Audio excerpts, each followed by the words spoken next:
Hey, good afternoon, everyone. Welcome to Banner and Backbone. I'm Nick Perro, joined by my two friends and colleagues, Stephen Atchison, El Deuterino over there. Hey, Steve, how are you doing today, man? Good, good. Thanks for having me. Glad you could join us. And our friend Tara Devlin, Tara Buster and Political Voices Network. Tara, how's it going? Hello, it's going, still here in the fight. Good, good. We got to be all in. Hey, we're all in the fight. That's a good thing. That's right. Um, and good morning, everyone, or good afternoon, everyone. Good time of day whenever you're watching this in the chat. It's good to have you here with us.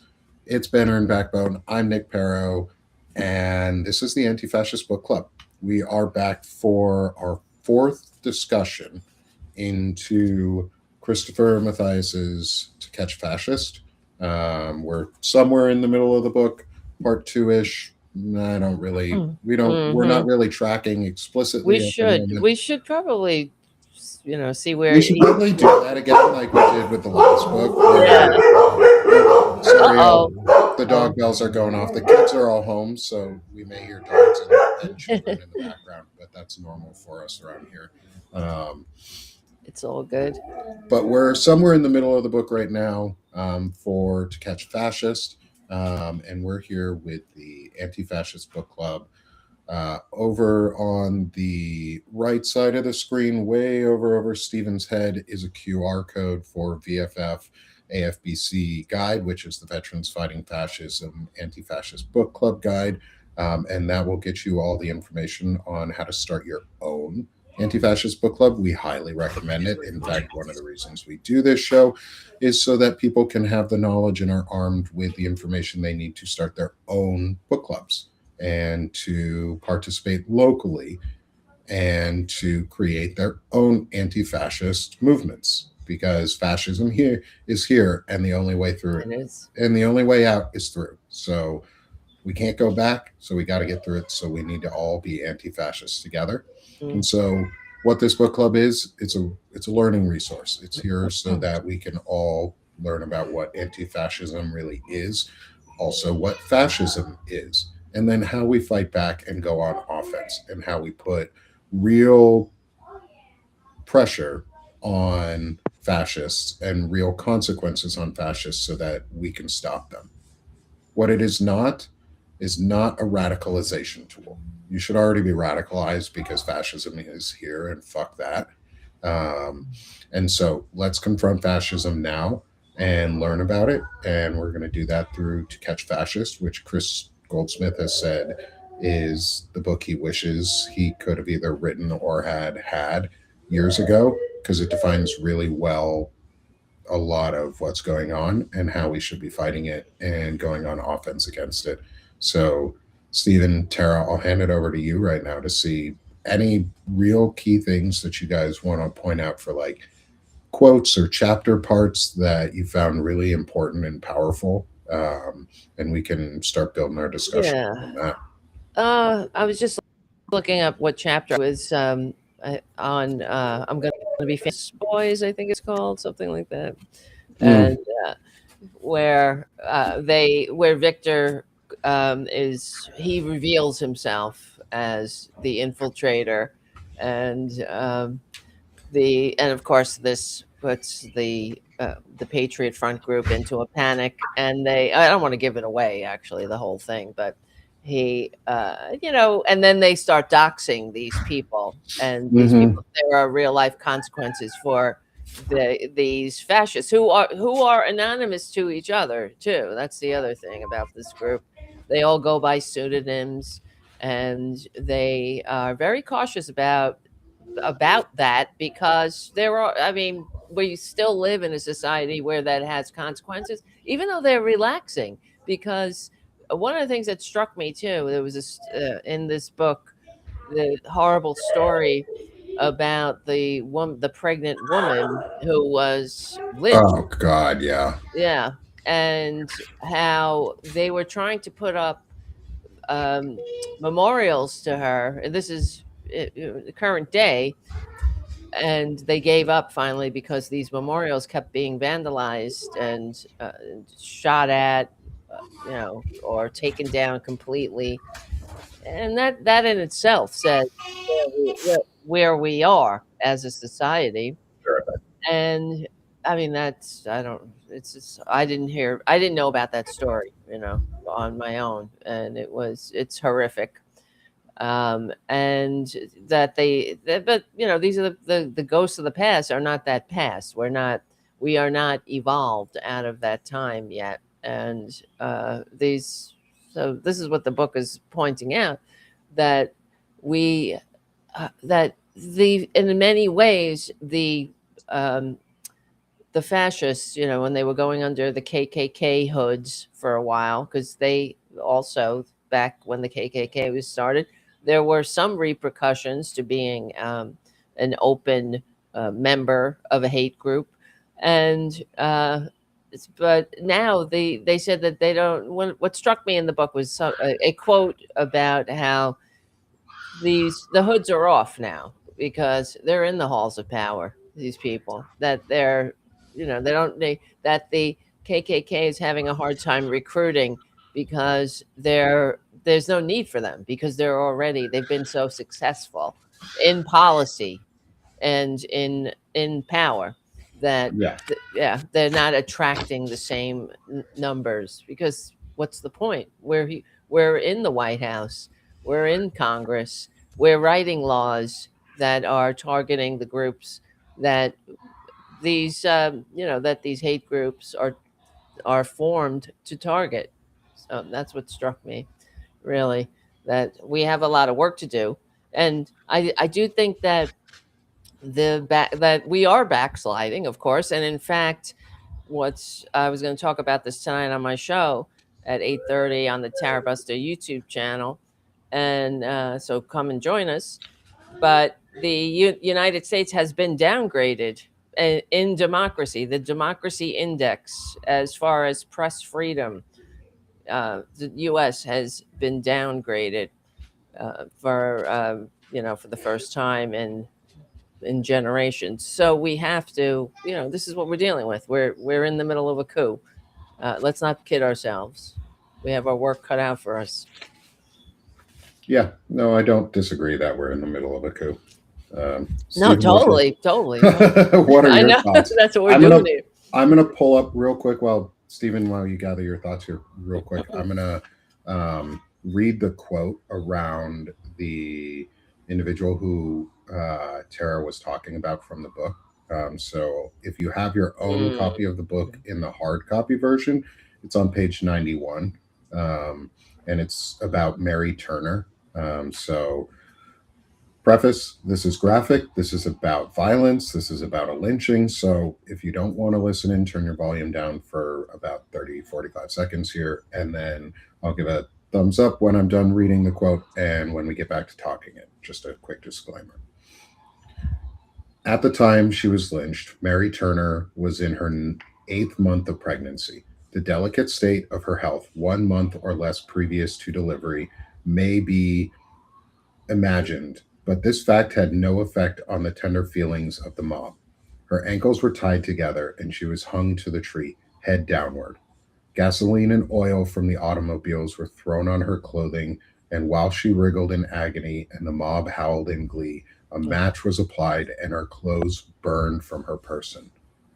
When this had been done, and while she was yet alive, a knife, evidently one such as is used in splitting hogs, was taken and the woman's abdomen was cut open, the unborn baby falling from her womb to the ground. The infant, prematurely born, gave 2 feeble cries, and then its head was crushed by a member of the mob with his heel.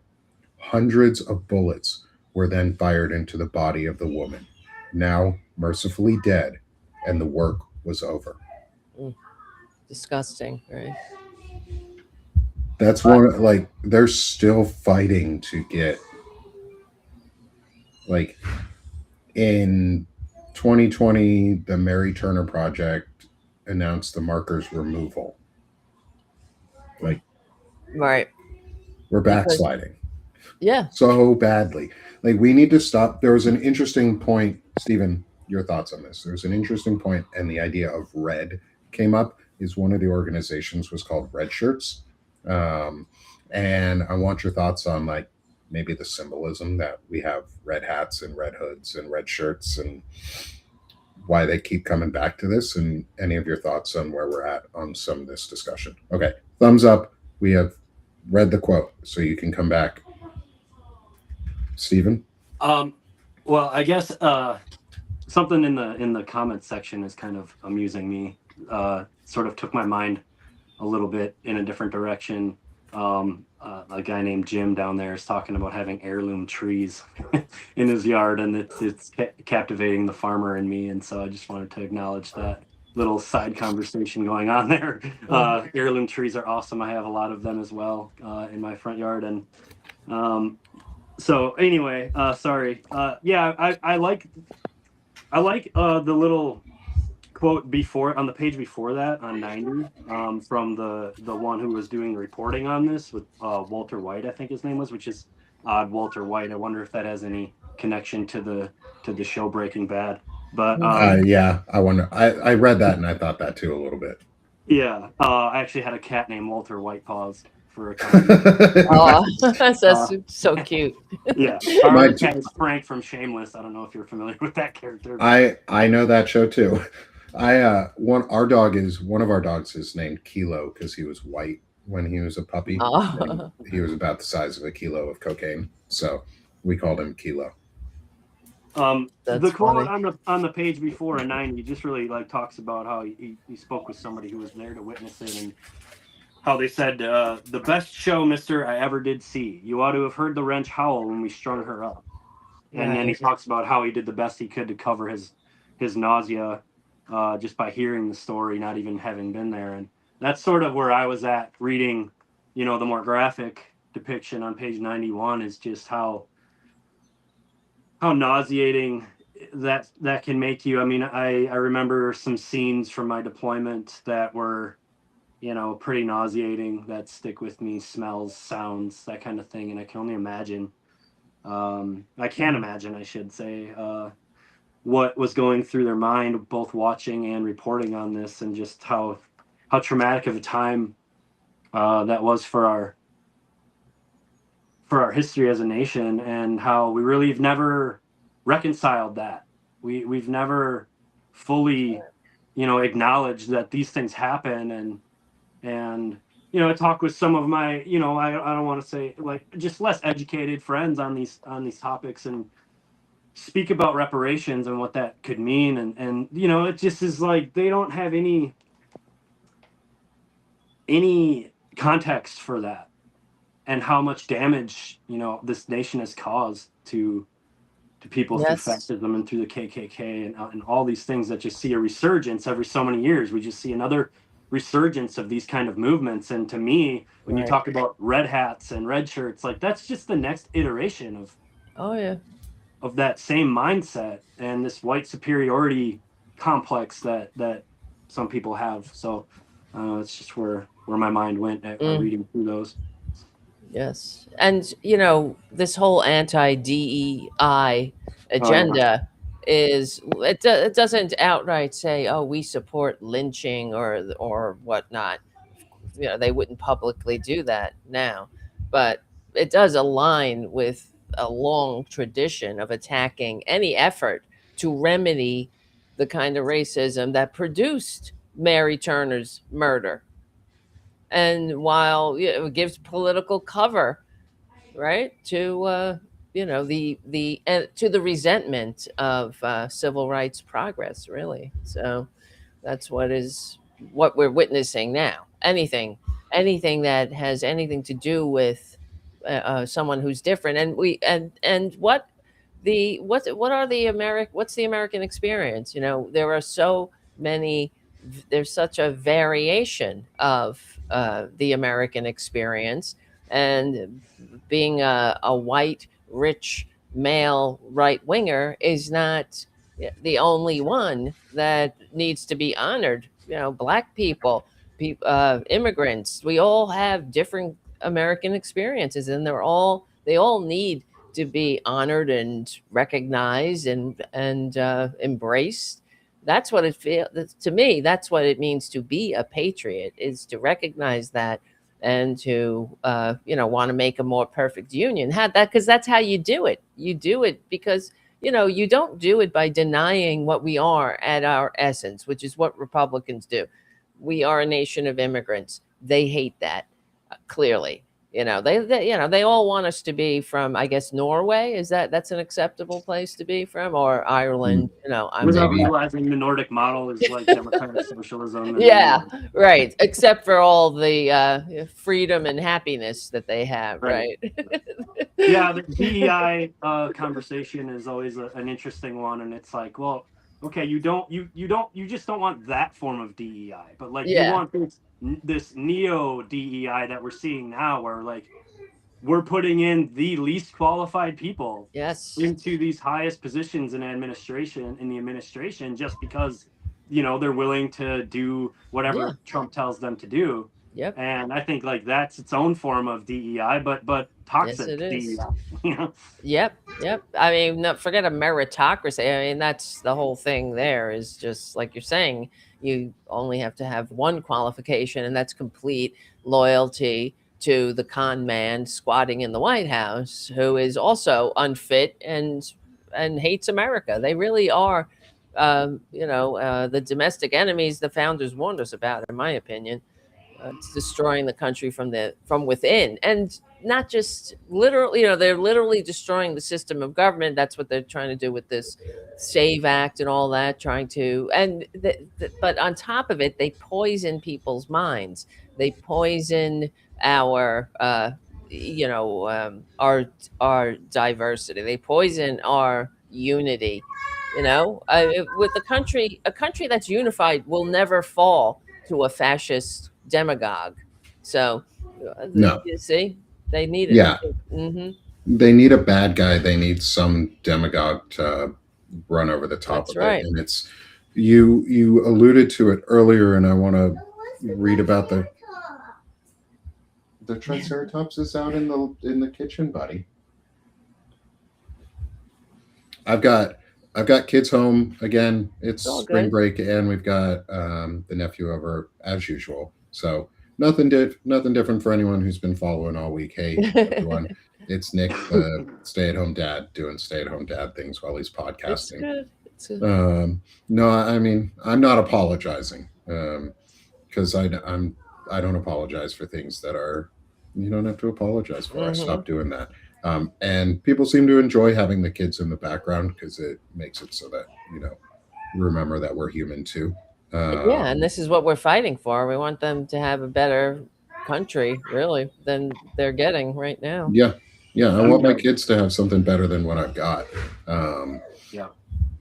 I made a post last night. I came home from a trivia fundraiser last night for our local community, trying to raise money for some playground equipment for our park in our neighboring town. And I came home and had a conversation with my wife just about, how we're accelerating all of these terrible things around the world with these attacks on refineries and oil fields and how that's just gonna reverberate through society for years to come, and it's just gonna make life harder for everyday working people. And I made a post on my Facebook, just sort of a not defeatist in any way, but just how it's like, look, dissenting from this is patriotic. And to the people that just want to tell you, like, if you don't love it, leave it. It's like, no, I love this country. I love these people that I live around, and, wanting something better than what we have, wanting to have leaders better than the pile of shits that we have is not unpatriotic. Like I signed up to defend this Constitution at one point, and I still hold true to that oath. And I think the people that they make it so black and white. I don't know. I think they just need to read more. I've said this before. Start reading more. I said this before, and I said it to Chris because I know he was a libertarian beforehand. Was libertarians are just progressives who haven't read enough books, and I stand firm on that fact. Like, most libertarians have very similar views to what I want for individual freedom, but also representative rights. The difference is I believe in taxes and their utility, whereas libertarians tend to not. I think taxes have a really good utility because they create the services that fuel our ability to have individual freedoms. Yeah. Right. The only difference is I've read books. Right. I've read books, so I understand how economics works. Like, I know basic math. I know that these things, what they're arguing for, don't work on a national level.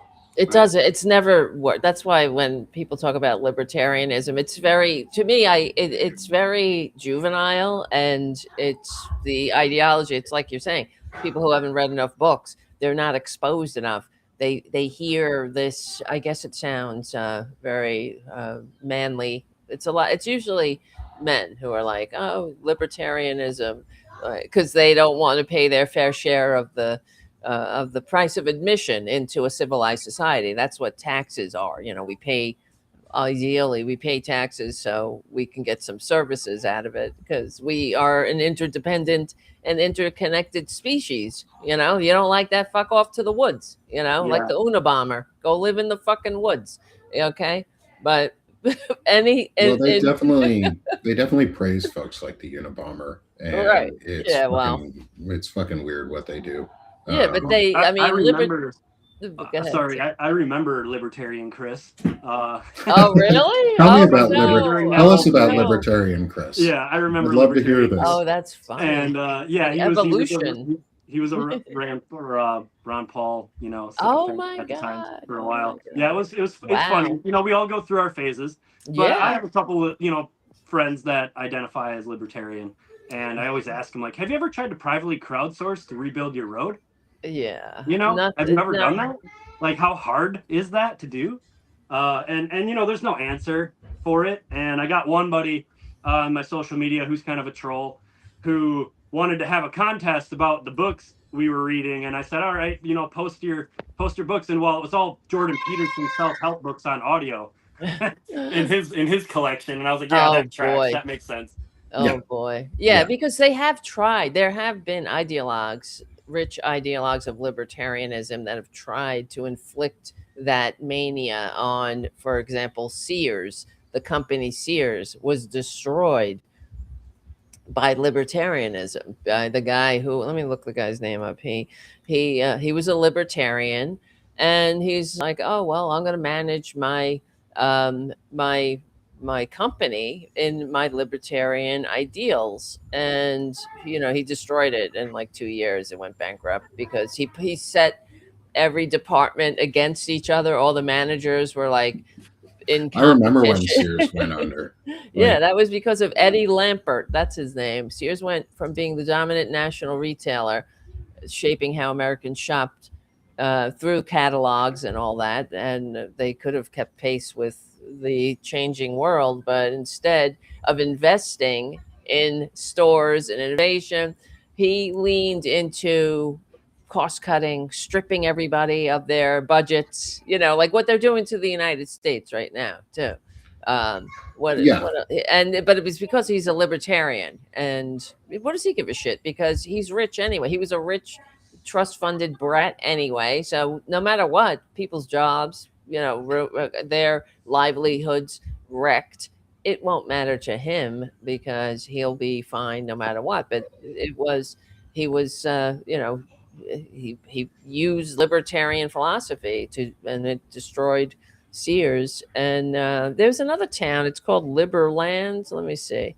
I wonder what happened to Liberland, where all these libertarians created their own little, they created their own country where you could go live and not pay taxes and shit like that. But let's see what happens. And all of this also has fueled a lot of the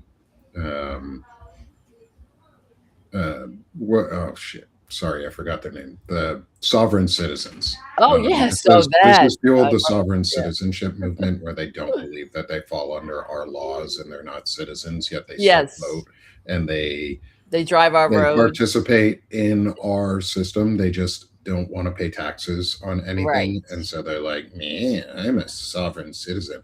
A lot of that also is in the Maha movement and those hyper individualistic circles. I also want to read two from the book in pages 98 and 99. where they're discussing the Buffalo Klan incident in the early in 1925 time period, 1920s. And the quote from historian Linda Gordon arguing that the Klan was also in decline because it had in many ways triumphed. Yes. And its ideology everywhere was becoming codified into law. And that never went away. We thought, oh, we've made it so that people believe that that type of thing doesn't exist, but it's all codified into our laws at this point. Right. And like the Yep. eugenics style systems are codified into our laws, and we have to break down that structure. And so, reading from the book, Gordon also argues that perhaps the Klan's biggest victory was shifting what we often refer to today as the Overton window, the spectrum of ideas considered acceptable among the general public. Quote, the biggest Klan victory was equally consequential but less tangible. It influenced public conversation, the universe of tolerable discourse. The universe of tolerable discourse. It increased the intensity and spread of bigoted speech and occasionally action. True, the Klan did not invent bigotry. Sometimes ebbing, sometimes flowing, white racism had appeared as soon as Europeans arrived on this continent. But the Klan spread, strengthened, and radicalized pre-existing nativist and racist sentiments among the white population. And they did that through law. And they did that by changing the way we talk about and like their names, and like they shift and move, and that goes next into like one of the later chapters discussing about how you have to be really correct to be an anti-fascist journalist. Like you have to dot all your I's, cross all the T's, squiggle all the F's, like make sure everything looks perfect, because if you get one thing wrong, you out somebody who's not a fascist, and that's a problem. Right. And like, Stephen, can you talk maybe about some of the experiences you know about from your like closeness with Chris, from your own personal activities, if you're willing to share any? Like how does this like go down in real life? How has this gone down for you in real life in these types of actions, and what you wish others had known about, like before we had gotten to this point? Well, I think just a comment on the quotes that you just read through. I remember when I was reading this, I'm through the whole book already, so I'm having to go back and like refresh a little bit. But I remember specifically reading this page and thinking of that Rage Against the Machine song, where the lyric is, you know, some of those who burn crosses are the same that hold office. And it's like that's what came to my mind right away when I was reading this specific one about how they've infiltrated our government, and they're passing laws, and once you pass the law, like, we are a nation of laws, right? That's what we're supposed to be founded on. So you know, that's that. And how long does it take to get rid of those laws? And I think that's where I don't know, I as far as boots on the ground, as far as my own experience, you know, confronting fascism, I don't really have like the deep organizational experience of someone like Chris, because like I said, you know, after we parted ways, you know, getting out of the military, you know, he went and did his thing, and I was out here in the Midwest kind of trying to get my education and farm going. And I guess I addressed those more in a community way, you know, just trying to provide a space for returning veterans to feel like they weren't so alone and at home. And I guess I do remember a couple times, we were raising poultry on our farm, and I would go to a local coffee roaster, and I would pick up the old coffee chaff that they would have chaff after from the roasting process. And it was right next to a Planned Parenthood in Madison. And every time I would go there, a bunch of these idiots from the Westboro Baptist Church would be there, literally like dressed up like knights, holding like cardboard shields and cardboard swords, and like harassing women as they were walking into Planned Parenthood, just like trying to get healthcare services. So I had, and I still have this black Toyota Tundra, you know, full size truck, farmer truck with wood panel sides. Like, yeah, I'm kind of a hick. If you don't know me, I come across as a little bit of a hick. And I would drive that truck right up on the median between these protesters and the Planned Parenthood, on my lunch break just to like waste their time, just Good. waste their time. And I know that Chris talks about that a lot. Like, one easy way that we can all fight these fascists is just waste their fucking time, so that they're not, they don't have the Right. time to go do other terrible shit. So, and I've had other confrontations with the Westboro Baptist Church when I was in college. They were coming to boycott a play at a local high school about Matthew. The guy Matthew that Shepard. yeah, Matthew Shepard. Thank you. So we showed up there to kind of counter protest them. So yeah, it's just, what can we do to waste their time so that they don't have the time to spend on doing other terrible shit.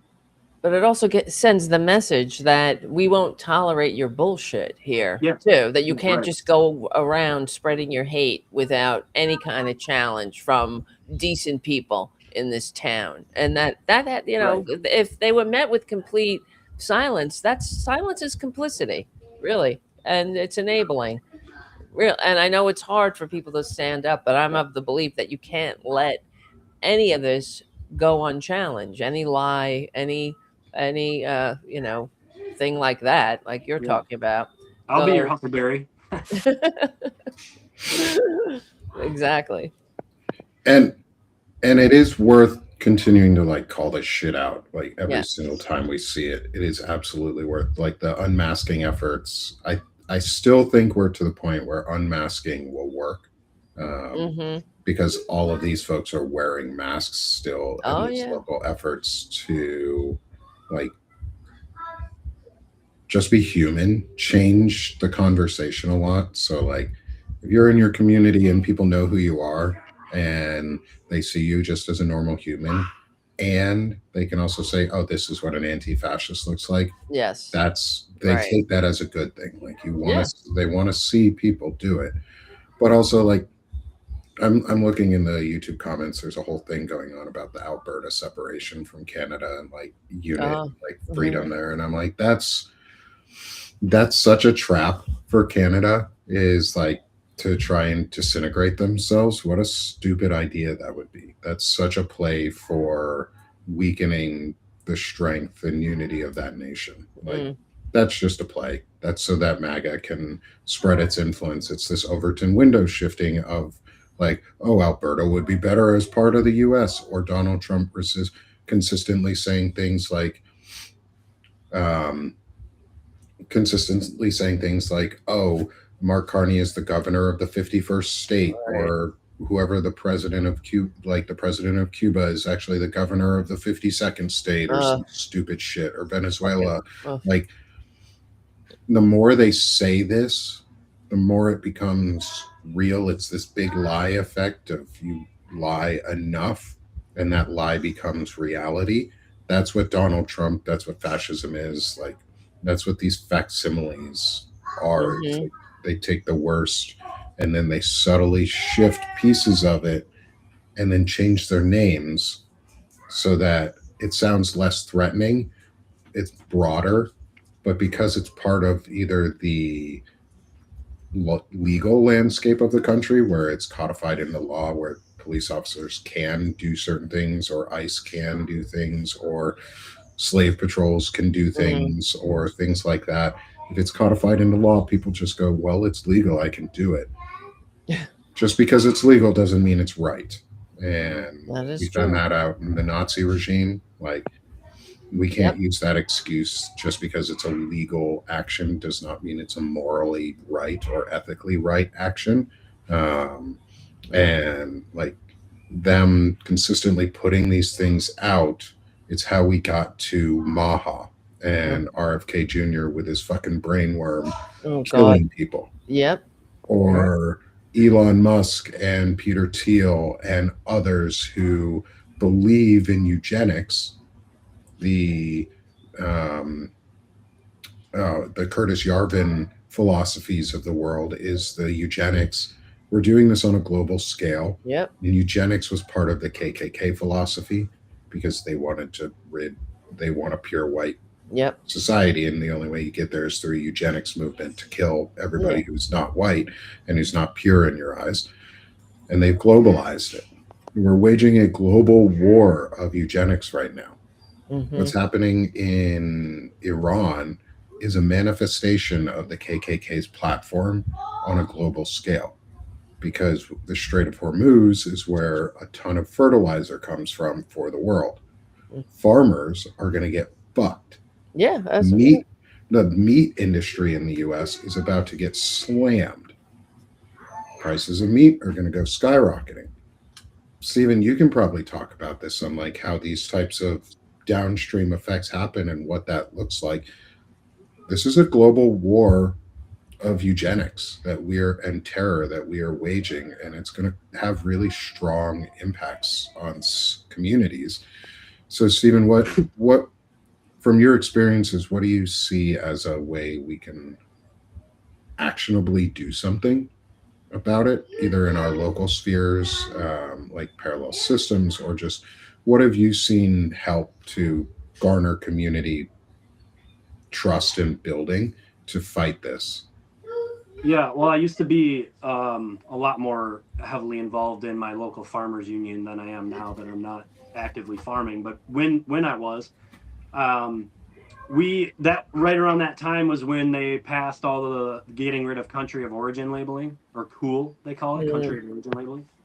And that rippled forward to that moment when Trump was like, oh, we're just gonna import all this beef from Argentina, and no one's even gonna fucking know, because as soon as it gets to the United States and gets repacked, then it becomes a product of the United States. right. And it's funny because like some of the larger farmer advocacy, I call it farmer in big quotations because really they're agribusiness advocacy groups, like the Farm Bureau, for instance. They were like spearheading this shit, or at least not actively standing up against this kind of legislation. And now we're seeing it ripple to where we're having all kinds of shortage and increased prices of American beef. But now you can't even tell the difference on the shelf, right? You can't even tell what's actually from the United States and what's not. So how do we fight that? Well, first of all, we got to try to change that law. And I think that a lot of the people who used to either not even know about it or not think it was a big deal are really starting to see how much it's affecting their bottom line. And the other way is just to continue to try to shop as locally as possible. I mean, I get people reaching out to me all the time asking, hey, do you know a farmer that I can just like buy directly from? Yeah, I do. I know like 5 or 10 of them. And I think that's one way. It's harder, if you're in a big city or a big urban center, to shop locally like that. It's going to take a little more effort on your part, but you can't trust the Made in America label at your grocery store anymore. You really can't. Right. And so that's just where my thought process went. I'm a big advocate for farmers markets too. Like, if you're in communities where you have a farmers market, go frequent your farmers market all the time. Like, go buy your produce from your farmers market directly from the farm stand. Like, right. It's much easier. They get more profit out of it, and you help your local farm, and you can meet them and meet your community and meet your neighbors and help build systems. So if you're, say, near a big city, you could help create a community farm, or use the tools or learnings from, maybe have like groups that do outreach to the local community farms that are outside of town to help you design a community farm in town, or help create a local center that can build a new farmers market, or add an additional farmers market to help support your local farmers. Like, encourage that in your local communities, and you'll start seeing people want to be part of the local communities. Yeah, I mean, that's what our farm was. It was a community supported agriculture based model, which is, for those that don't know, it's abbreviated to CSA, just because community supported agriculture is a jumbled thing. So we had a CSA farm, which is essentially where people would buy a subscription at the beginning of the season, and that would guarantee them a certain number of weekly deliveries right directly from our farm. And what that does for the farmer is it gives them the ability to afford all of our inputs for the year up front.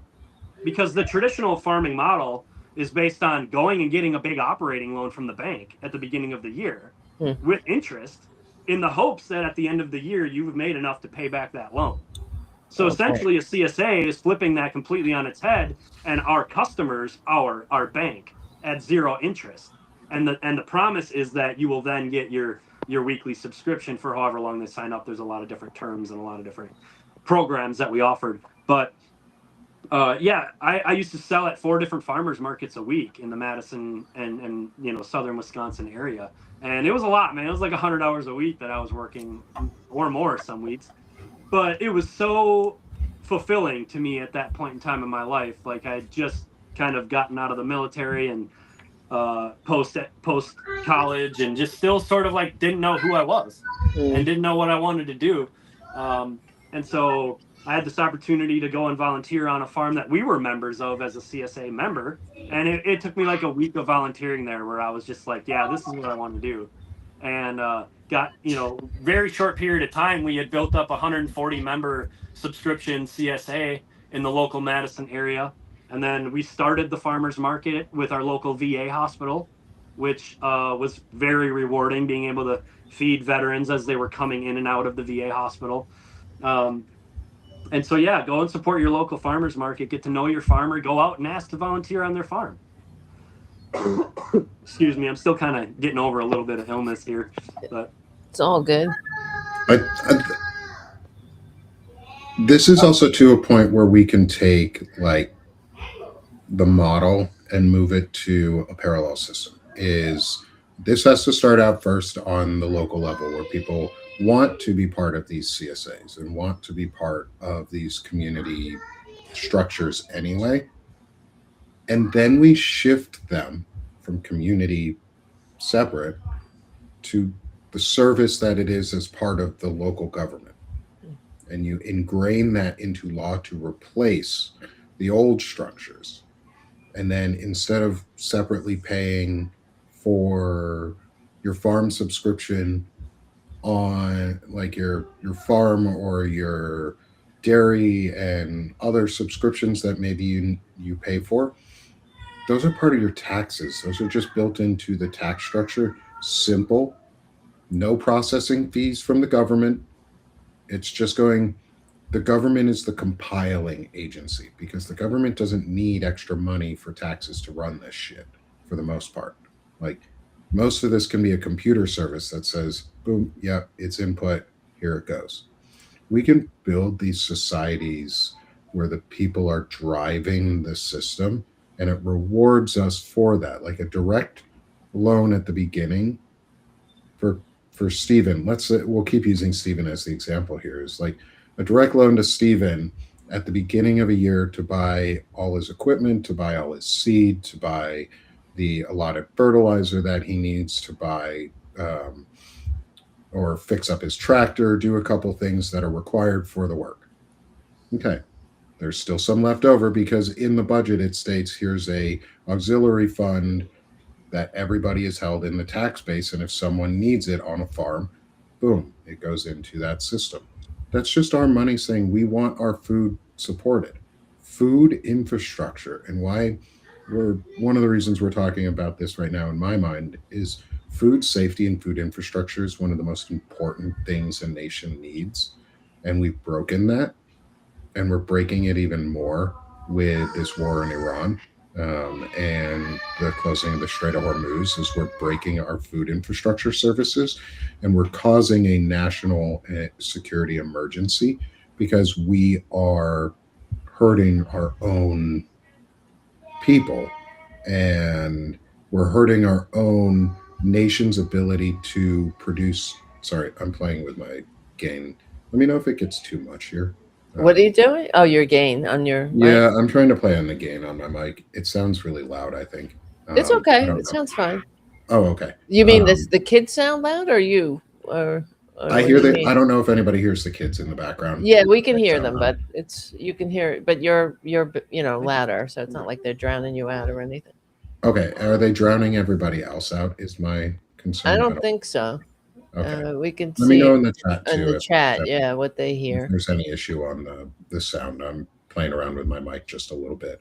But like building back on that model, is like we replace the systems we need.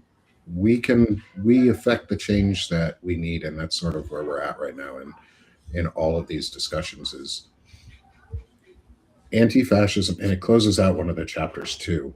is the discussion that anti-fascism is really just a reflection of the state of America and is the reflection of what America wants to be.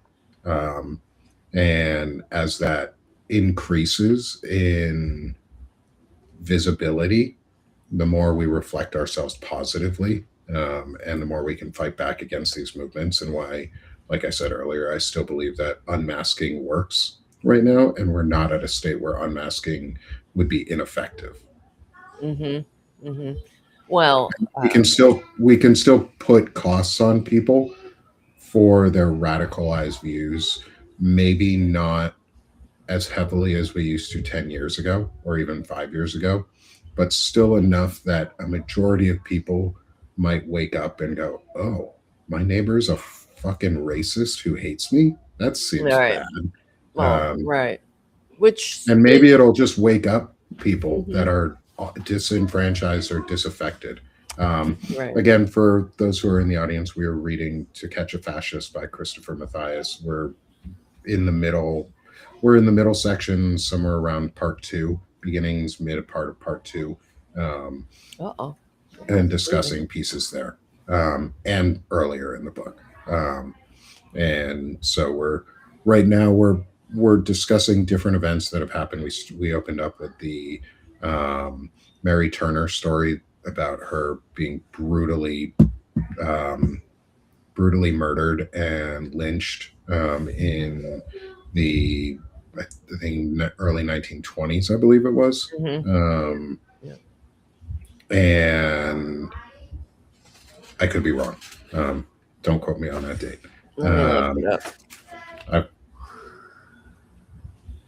It was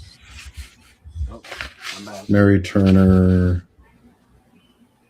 late 1800s. Oh, late 1800s. I thought it was I think. Let me see. When does? Let me see. 1918 is when. Yeah. Walter White. Yeah, 1918. Talking about Mary Turner and her brutal murder, we have covered around some of the discussion points on the legalization efforts and the Overton window shifting of fascism, and how the Klan didn't lose when it lost membership. It purposely lost membership because it didn't need it. It achieved the objective of getting things legalized. And we've really been talking a lot after all of that on how we impact our local environments and how we actually make effective change to, one, support ourselves, and how these actions have led to where we are in the country and in the nation and in the world, especially with the Iran war, the holy war that's going on that they're trying to start, because that's what it is. They want to start a crusade and a holy war. We should not reference it to anything other than that. Well, some of them do, these Christian nationalists, and they all have their own agendas, of course. I think Trump is just a baboon who said, I want to think do Trump this. is more dangerous on that because he falls into, his dad was, Fred Trump was a member of the KKK. Oh, yeah. Yeah. I mean, he's Donald Trump has always, under the surface, been the head of the KKK platform without anybody saying it. And once he came into the office, the first time the KKK was really excited, and this time they were even more excited. And the legacy of the KKK, which is Patriot Front and other groups, is excited because they got what they wanted. They got their platform. That's right. So now they're spreading eugenics. Exactly. But I mean, Trump is he's just a self-motivated, he doesn't give a shit of, he is doing this for another distraction against the fact that he is all over the Epstein files, of course, but also because he can do it. In fact, that's what he said to the advisors. Apparently, he said, I want to do it. That was his final order. I want to, because like a baby, because I wanna, gimme, I wanna, that's because he can. And it's just disgusting. That's how he thinks about the lives of You're the fine. people I got that he's sending, and now he's fundraising off of that as well, which is disgusting. So we have crossed a lot of Rubicons in this country, and we have I don't know we're in big trouble. So and we're in there's so much that we're talking about here in just this conversation, like how do we rectify this and that, and what Stephen is talking about with the farms and everything too, that all and what Trump is doing, he might be forcing people to go to source things locally because they will have no other choice now. And the same thing with EVs that they have tried to stop progress on in this country. If we were in such danger against this oil rich nation that could shut down our energy supply so quickly, you think they would set us up for success by not rolling back all the electric vehicle progress that we were making, like unplugging the chargers on federal land and whatnot, and undoing all the green energy projects that were happening in the United States that would make us energy independent.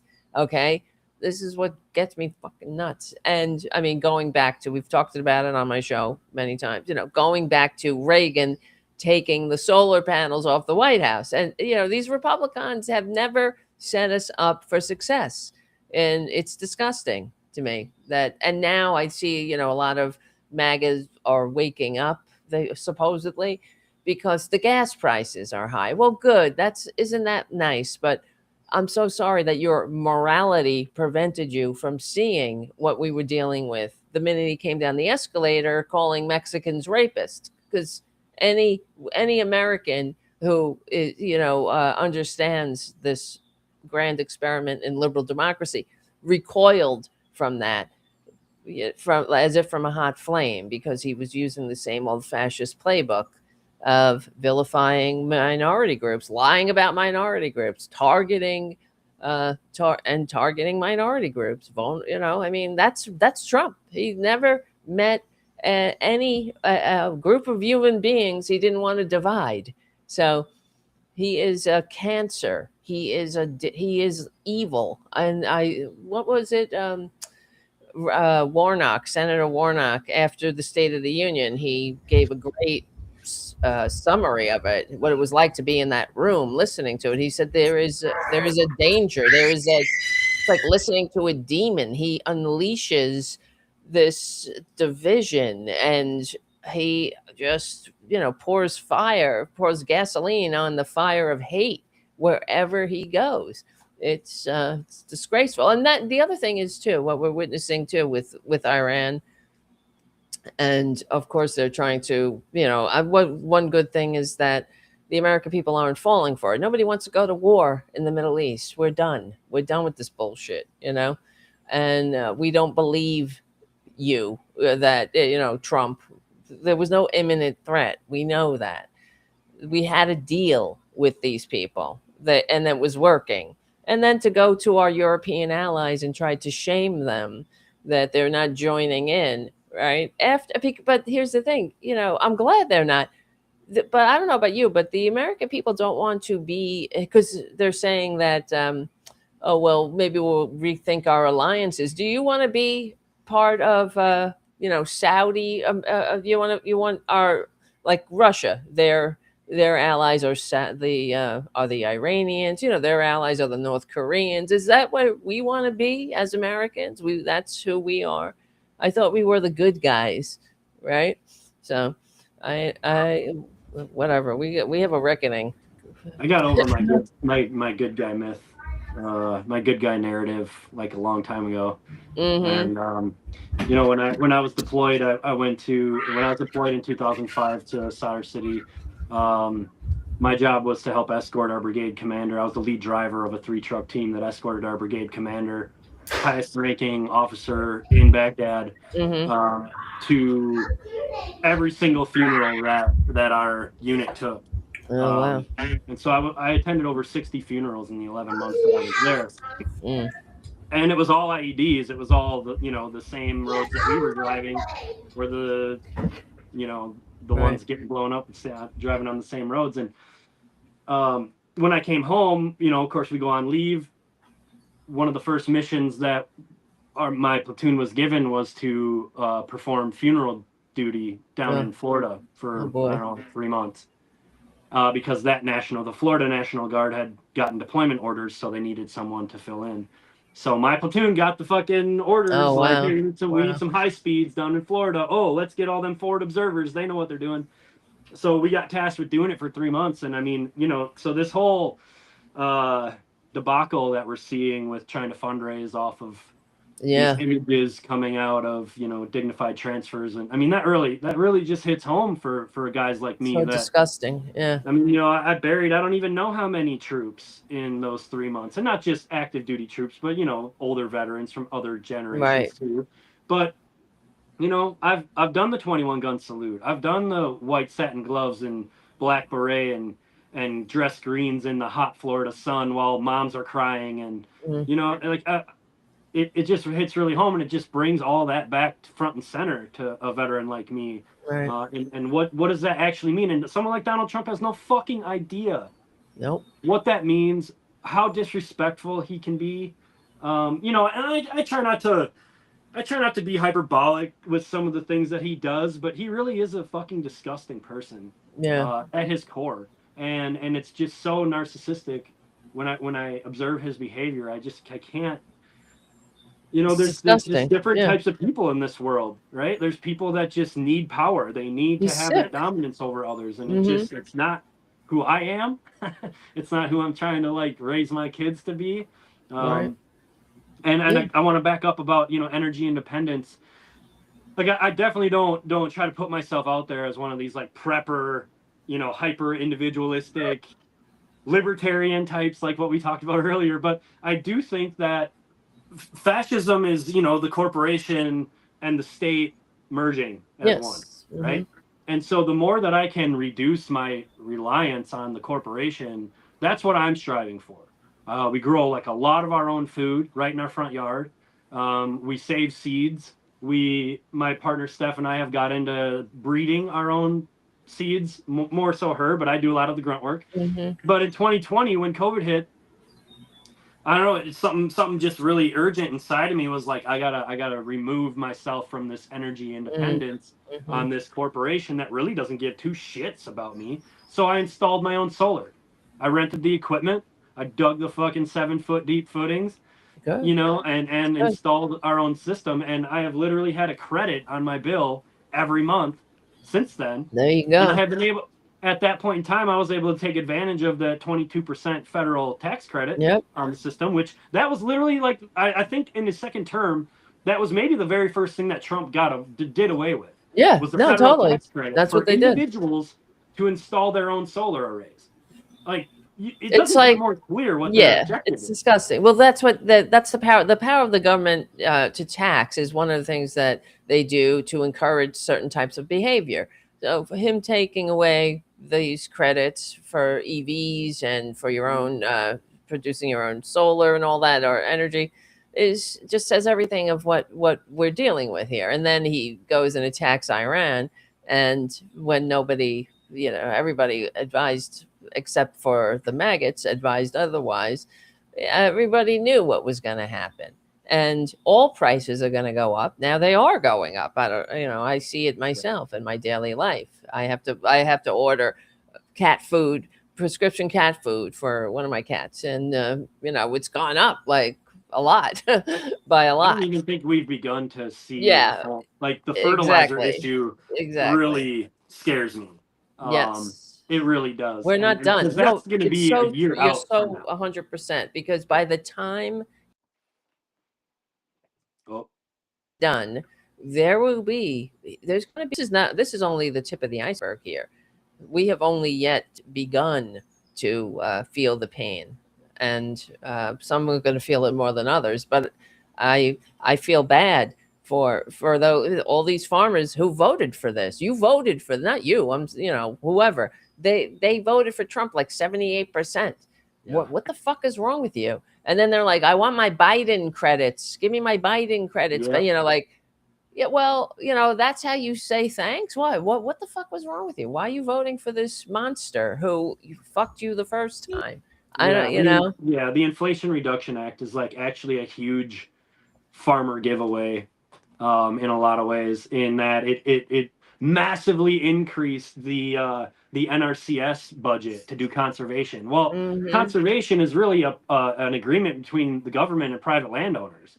Like that goes all the way back to Aldo Leopold's Yeah. land ethic. Is like we have to get these private landowners on board. The only way to do that is to pay them more than what they can make by doing other That's right. detrimental activities on their land. And I mean, I have one of my best friends who's also a Marine veteran he's the local NRCS agent for the 2 counties that border me, and he's my fishing buddy. So when we're out there in the creek in our waders, we're sitting there talking about politics with each other, and sometimes we are screaming at each other out there in this Oh, thing. wow. It's great. We love it. We both need it, but he talks about how like they have so much money they don't even have enough personnel to give it all away. They really don't, and it's all going to farmers to help them, and good efforts, but they're making it hand over fist, and these are all Biden policies. And he said that when Trump came in, none of the actual policies changed. He just changed the name of the policy. Yeah. Right? To reflect that now he can take credit for this program that he just renamed, but it's all the same nuts and bolts that was done under Biden. Yeah, well, there was right. I mean, they just part of the clawback. We were talking about it on one of my shows months ago when they started with Elon Musk started to fuck over the government. Basically, he's destroyed our our bureaucracy, which any functioning society needs a bureaucracy. We need people to pick up the phone when we have problems. We need an IRS. We need a Department of Veterans Affairs, Social Security, and it should be staffed with competent people, but that want to handle the problems of their fellow Americans, and they take oaths to the Constitution. These people. And people used to want those jobs as valuable jobs that you keep for lifetime because they're good jobs, and that's what they should be. But anyway, we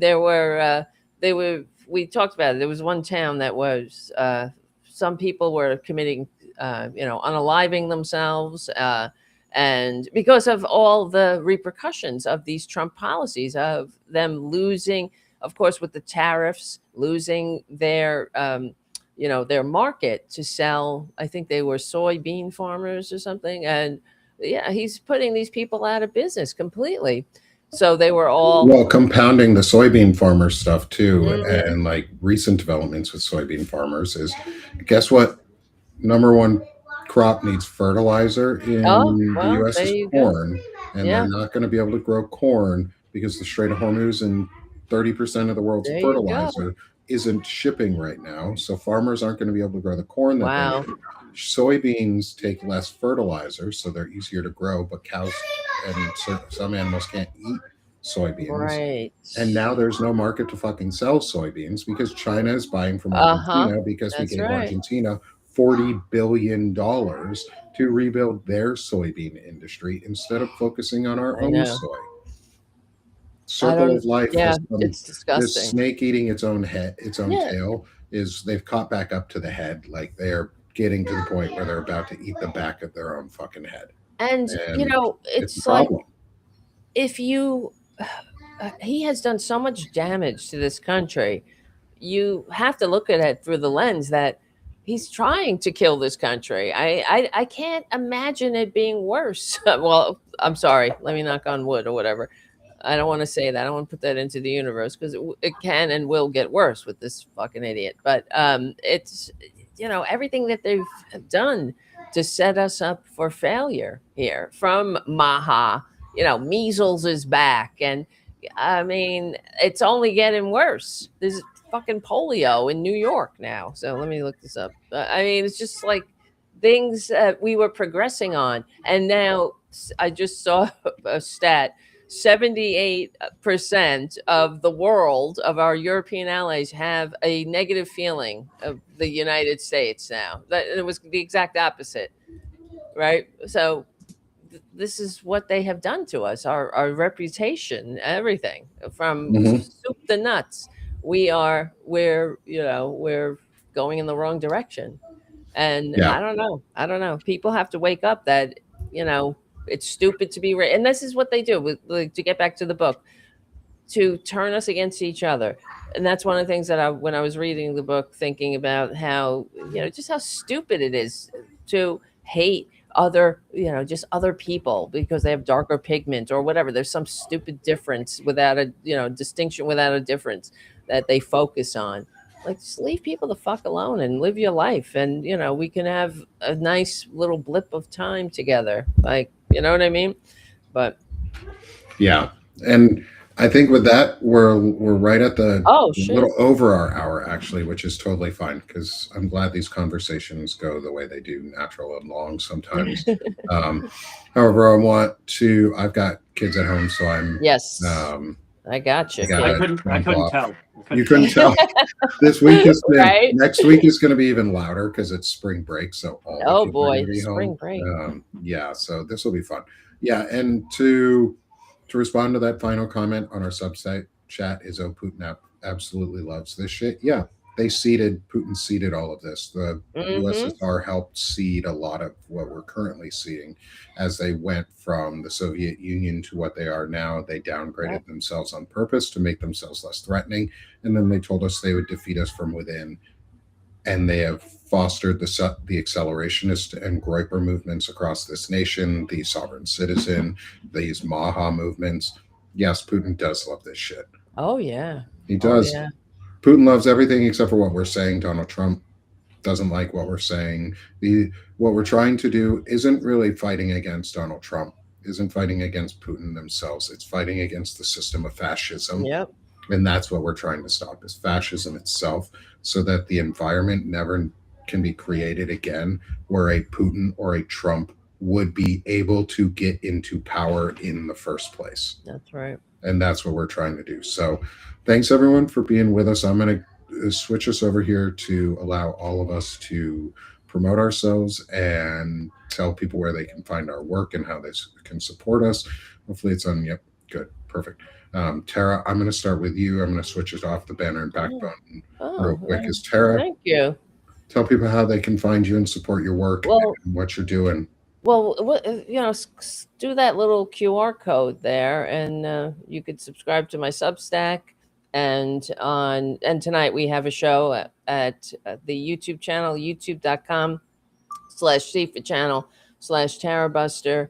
And yeah, so we're gonna have a good conversation tonight, as we have every Friday night and Tuesdays and Thursdays on the Political Voices Network, because I want to discuss the, what do we have on the board? That we're backsliding, our Democratic rating. We are backsliding. And I also have another story that we're going to talk about. I can't remember it though. I don't have it off the top of it's funny. It's a funny story where anyway, we'll come back. We'll talk about it later. So keeping it funny, keeping it real. Good. Awesome. I'm excited. Have a great show tonight, everyone. Please subscribe to Tara and the Political Voices Network to help grow more independent voices and left-leaning and progressive voices that are, or pro-democracy voices more so than anything, that are actually fighting to keep America a democracy and not fascist and authoritarian bullshit. Next, we have my friend Stephen. Please promote yourself. I know you're newer on Substack still, but you're not new to this space in terms of the work that's being done. So promote how people can help and support you. Yeah, well, right now it's, mostly in the past been on Facebook and just interact with people that way through my comments and text-based stuff. But I was having a conversation with some friends and honestly my mom even just this morning about like, I'm trying to like really figure out what sort of content, if I go that route, I want to put out.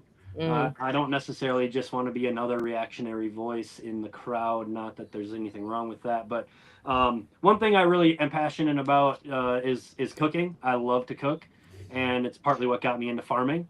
and there's this really great picture of me that maybe I'll have here instead of this one at some point, of me stirring a big pot of spaghetti sauce that I was making. And so I was thinking a great name for my show would be Stirring the Pot with Steve, and it would Oh, just that's a basically good be one. like me cooking with my friends their favorite recipes while we talk Right. about, current events and shit. That's a good I, idea. I love that. Yeah. That sounds So pretty anyway, awesome. Cooking and politics, stirring the pot. You got it. That's Yeah. a good one. yeah. That So fits right in with I all like the it. culture stuff we do here on either Banner and Yeah. Backbone or Sick of This Shit publications. Like, I dude, like it. what a fun idea.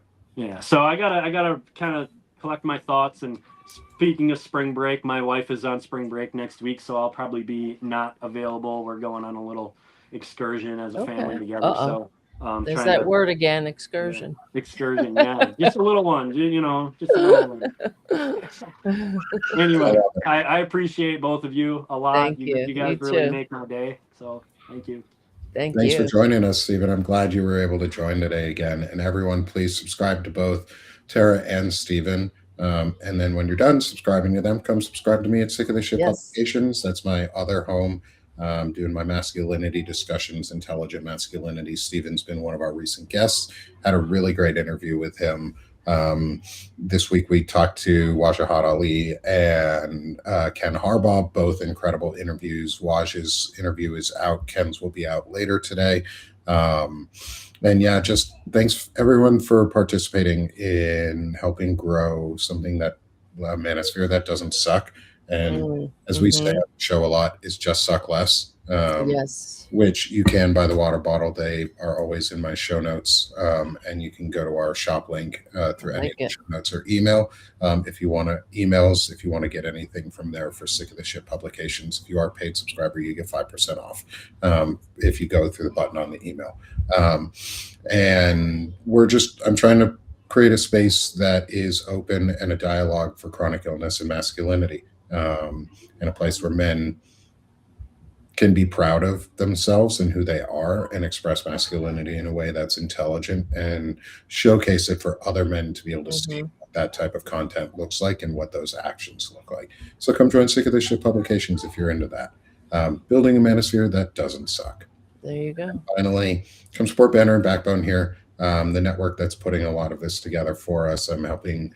It's my network. I'm one of the co-founders here, so I get to promote it as much as I want. Is just come help us. We're putting together a lot of tools. I've got some stuff going in the background for alternative content distribution platforms, how we can help support creators easily get their content on those types of distribution platforms without having to do anything other than maybe uploading a file to a Google Doc or a Google Drive and having their content go out on a space that is different than what we're used to, but one that impacts the AI sphere and the learning models and how information is taught to the system itself. Is we're trying to approach it from a different angle, from a back door that nobody really expects. So, hey, GitHub, hey, friends, if you can, go visit pages.broadbanner.com and just take a look. We've got a new site that's coming out that's going to have a whole bunch of content on it. It's going to be our background stream content, and I'm building an AI